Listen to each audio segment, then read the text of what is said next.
Hey y'all, welcome to my channel. I'm back with another video. This is an invitation for any grandparents, whether it's grandma, granddad, or both parents raising their grandkids. If you are auntie raising your niece and nephews, or any relative, if you're over 50, if you're trying to get your life together and rebuilding from one brick at a time, no matter what your situation, especially if it's involving kids, then come join my channel. Become a member, subscribe. Subscribing is free. Becoming a member starts at $2.99 a month. I want to be able to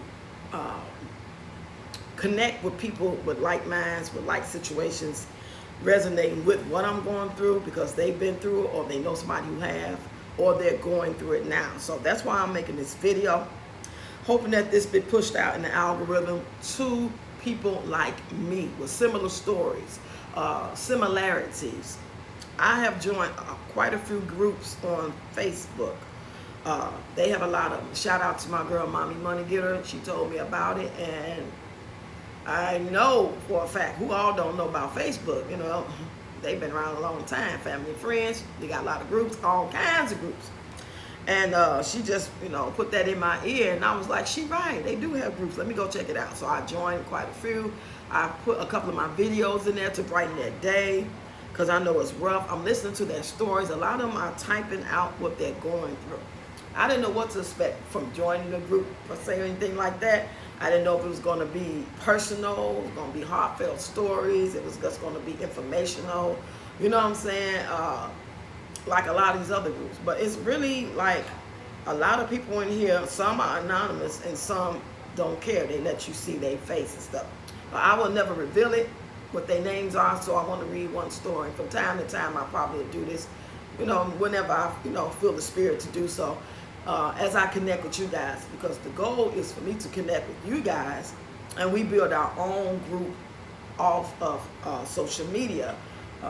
Whether it's be via Zoom we get together, or we end up getting our own Facebook group where it's a private interaction. So if this is what you think you may be interested in, can commit to on some level, or just be here to share your story from time to time and support this channel, then hey, go ahead and hit the subscribe button, like this video, comment, and then share it. Okay, I'm going to read this story, and then you guys tell me what you think.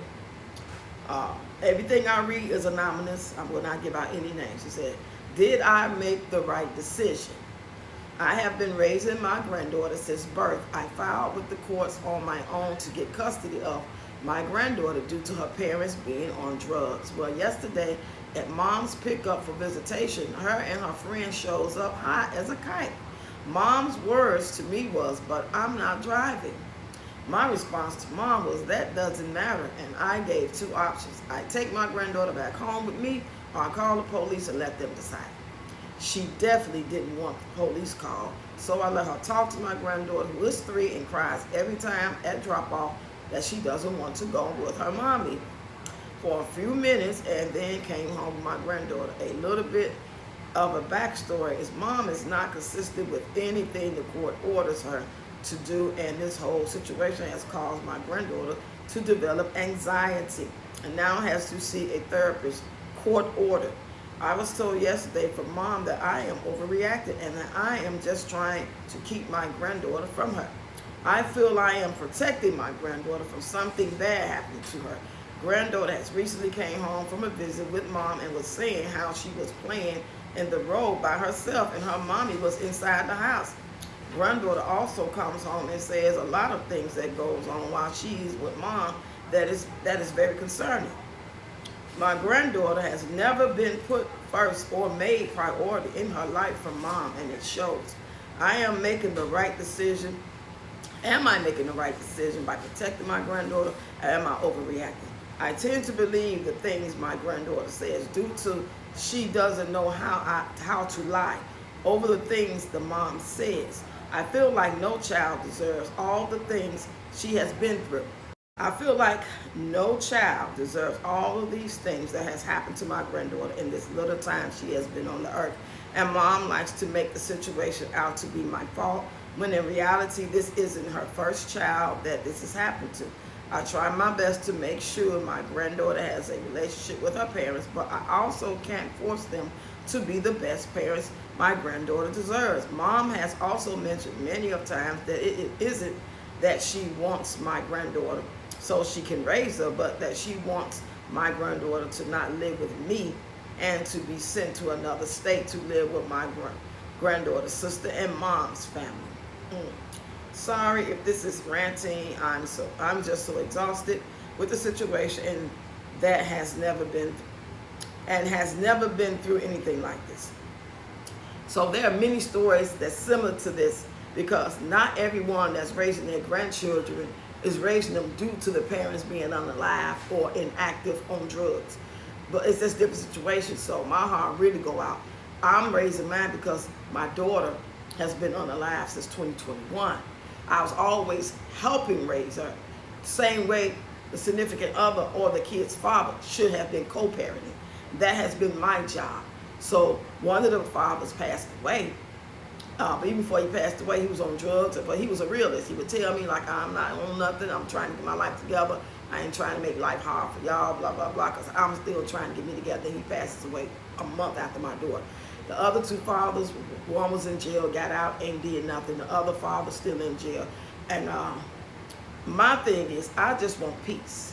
I'm not finna accommodate, appease, change my schedule around, or none of that shit. My grandkids is not in the system. Me and my daughter had this agreement going on from the time they were born. She go to work, she go to school, she have a social life. I'm a grandmother, I'm balancing out. She go to work, go to school. I'm able to take them to the doctors, drop them off at school, blah, blah, blah. Because we signed papers together. It wasn't because she was negligent, it was because she was busy. And yes, I didn't have no problem with her having a social life. Did I count the cost for her going out there, meeting the wrong people, doing some of their activities that were caused to meet the wrong type of people? No. But hey, that's a whole other story for another time. So, again, this is a call to action to all grandparents, whether you're the grandma, whether you're the granddad, or y'all together as grandparents, raising your grandkids. If this story is something that you're going through and you want to share, or just watch and support the channel, and if you feel like, whenever you feel like you want to join the panel sometime when I do go live to tell your story, you can email me, readyrocks55@gmail.com. If you're interested in starting a group off of social media, like a Zoom personal thing or Facebook group, email me.